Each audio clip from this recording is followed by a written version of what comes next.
സൗകര്യപൂർവ്വവും സുരക്ഷിതവുമായ സഞ്ചാര സൗകര്യം മഹത്തായ ദൈവാനുഗ്രഹമാണെന്ന് വിശുദ്ധ വേദഗ്രന്ഥം നമ്മെ പഠിപ്പിക്കുകയാണ്.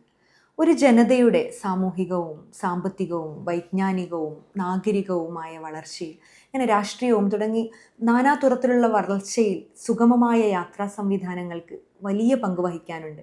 അതുകൊണ്ട് തന്നെയാണ് യാത്രാമാർഗങ്ങളും അതിലുള്ള സഞ്ചാര സംവിധാനങ്ങളും ദൈവാനുഗ്രഹമായി എണ്ണപ്പെട്ടതും. 6-ാം നൂറ്റാണ്ടിൽ അറേബ്യയിലെ ഖുറൈശികളുടെ ജീവിതം ഇതിന് ഉദാഹരണമായി നമുക്ക് മനസ്സിലാക്കുകയും ചെയ്തു. കഅബാലയത്തിൻ്റെ പരിചാരകരും ഹാജിമാരുടെ സേവകരും എന്ന പദവി ഖുറൈശികൾക്ക് മറ്റുള്ള ആളുകൾക്കിടയിൽ വലിയ ആദരവ് നേടിക്കൊടുത്തിരുന്നു. അതുകൊണ്ട് തന്നെ അവർക്ക് അവരുടെ യാത്രയുമായി ബന്ധപ്പെട്ട് വലിയ സൗകര്യങ്ങൾ ലഭ്യമായി. അവർക്ക് തെക്ക് യമനിലേക്കും സിറിയയിലേക്കും അങ്ങനെ ബാഗ്ദാദിലേക്കും തുടങ്ങി അറേബ്യയുടെ നാനാഭാഗങ്ങളിലേക്കും സഞ്ചരിക്കുവാൻ ബൃഹത്തായ പാതകൾ നിർമ്മിക്കുവാനുള്ള വഴികൾ തുറക്കപ്പെടുകയാണ്.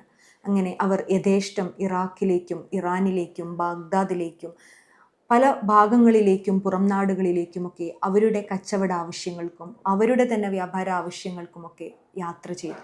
ക്രമേണ മക്ക ഖുറൈശികളാൽ ഒരു വ്യാപാര കേന്ദ്രമായി മാറുകയും ചെയ്തു എന്നുള്ളതാണ്. അതുകൊണ്ട് തന്നെ അക്കാലത്ത് അറേബ്യയുടെ യാത്രാമാർഗങ്ങളിൽ കൊള്ളയും കവർച്ചയും പതിവായിരുന്നു.